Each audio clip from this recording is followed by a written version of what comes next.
Bueno, siguiendo con Armando Porati, discurriendo en torno a los devenires del pensamiento nacional, la academia, el rol de los intelectuales, y estamos en el 89. Sí, sí.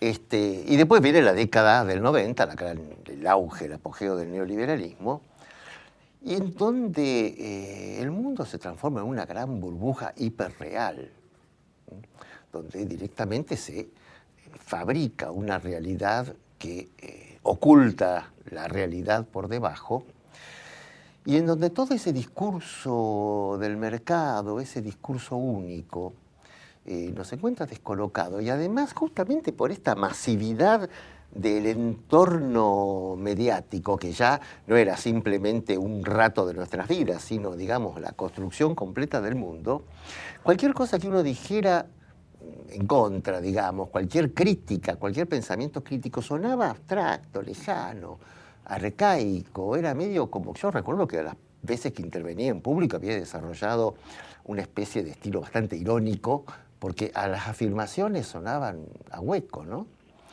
Y de hecho, en mi experiencia personal, muchas veces los grupos de discusión que teníamos se disolvieron.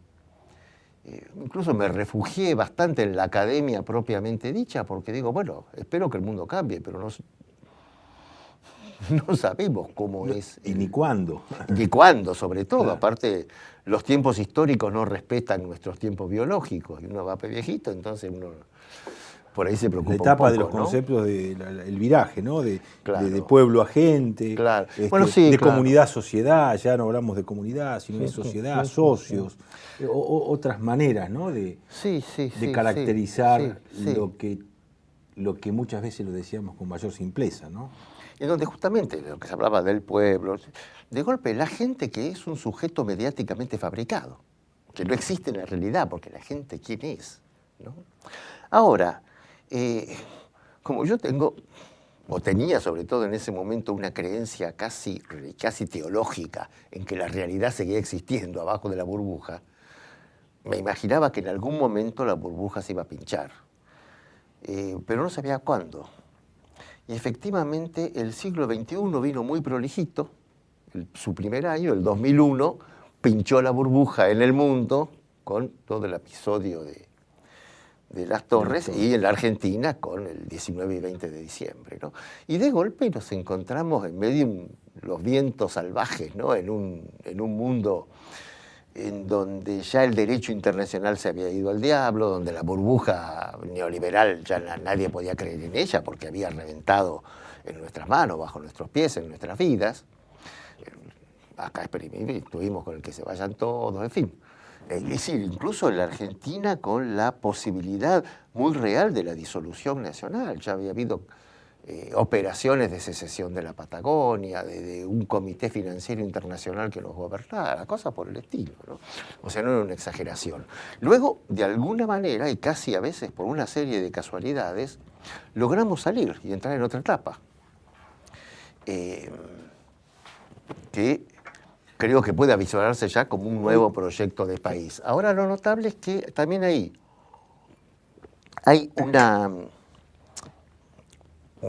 vuelve a haber una efervescencia intelectual, vuelve a haber gente que piense... A eso iba. En este momento político del país, que de alguna manera uno de los rescates del discurso de Perón en el Congreso de Filosofía que vos hacés, es decir, que hay una apelación a la alegría, una cosa interesante, ¿no? Sí, es muy interesante, porque también dentro del propio discurso peronista está la felicidad del pueblo como un eje, ¿no?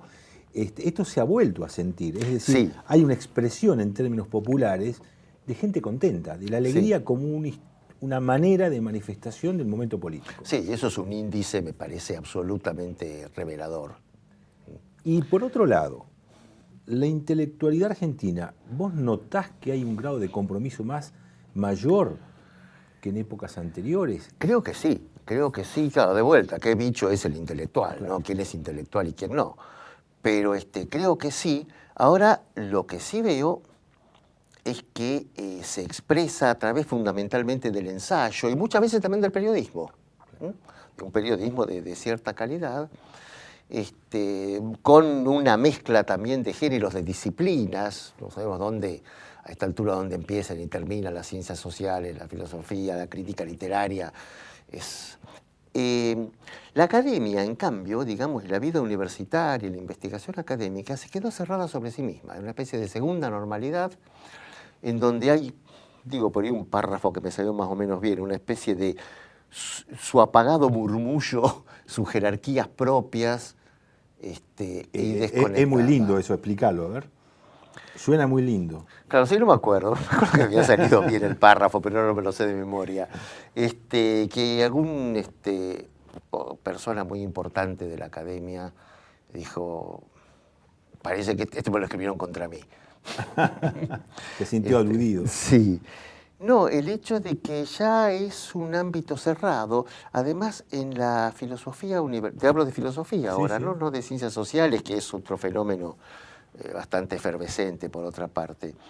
Y la ganó, ya en la época de Alfonsín, la ganó la filosofía de tradición analítica, de tradición anglosajona. Y eso creo achata mucho el nivel de problematicidad del pensamiento filosófico. ¿Y eso es dominante actualmente? Sí, en la Universidad de Buenos Aires, sin ninguna duda, y en otras universidades. No así en Rosario, donde estoy, donde en su momento predominó más vale el pensamiento francés y otro tipo de influencias que no eran tan anglosajonas. Y como expresión de una filosofía latinoamericana, ¿hay expresiones en nuestras universidades? Yo creo que ahora último, justamente con este cambio de clima político, histórico, epocal, vuelve a plantearse la cuestión. No con la intensidad que debería. Porque de pronto, bueno, surgen... Perdón, en la Universidad de Buenos Aires no lo veo, ¿no? No Lo he visto en otras partes, pero...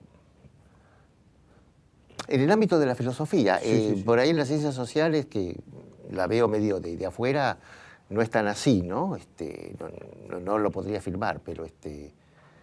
Todavía será que habrá que seguir repitiendo que el príncipe americano no tiene consejeros americanos.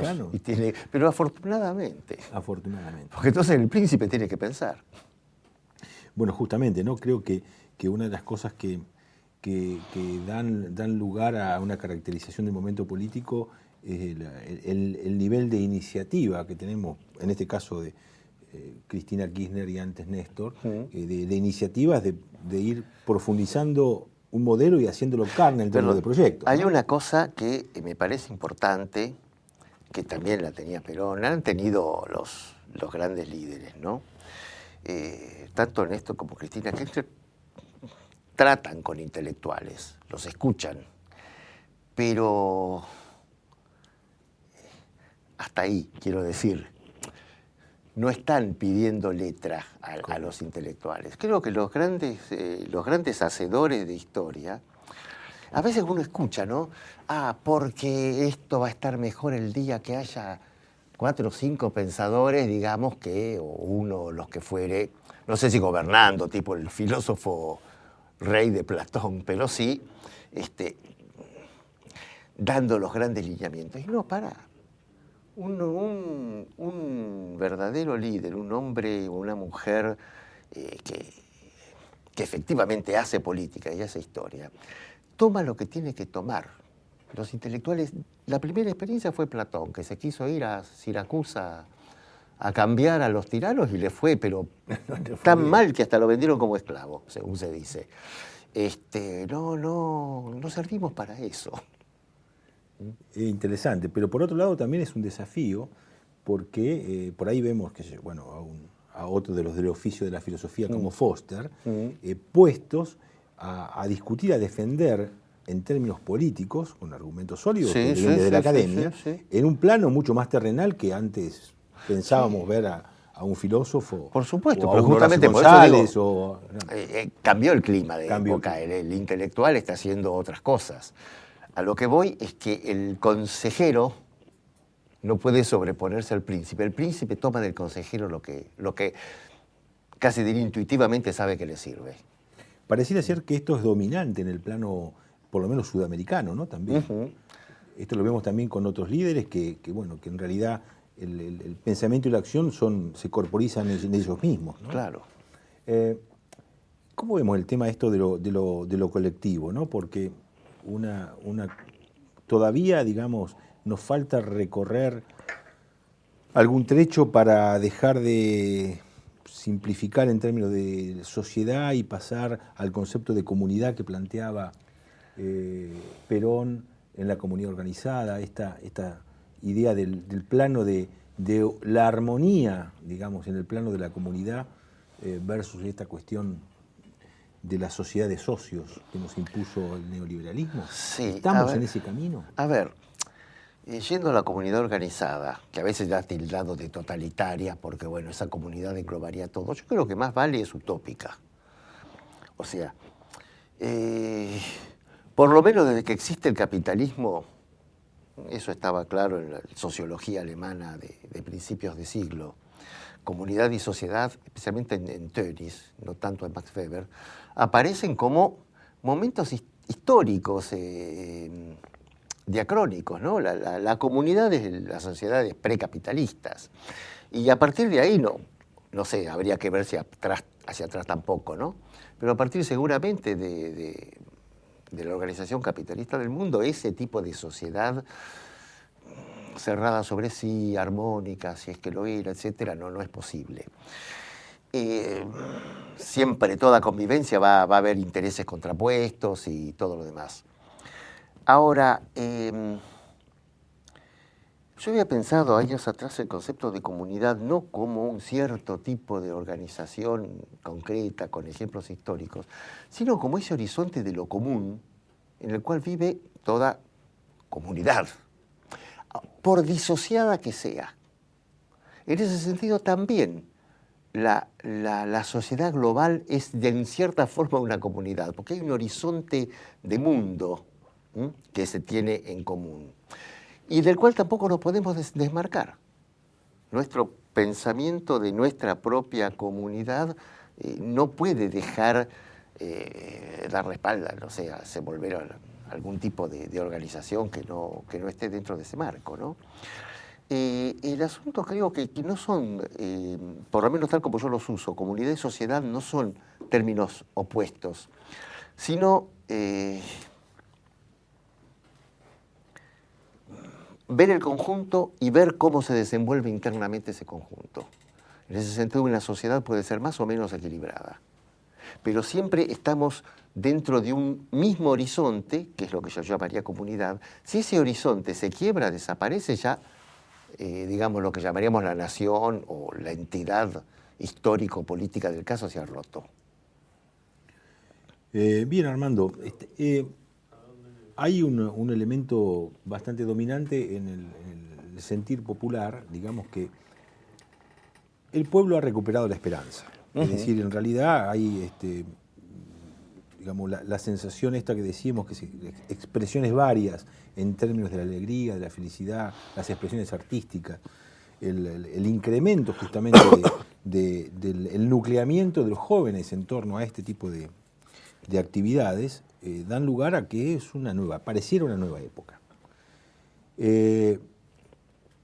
Vamos a elecciones dentro de muy pocos meses.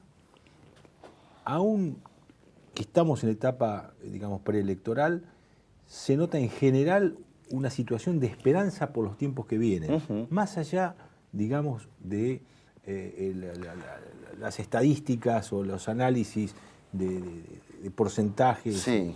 Pero existe dominantemente, ¿cómo lo ves esto vos en términos de un pensador, digamos, si la cuestión de un país con una esperanza, una nueva esperanza, está presente en forma permanente en el ideario de la gente?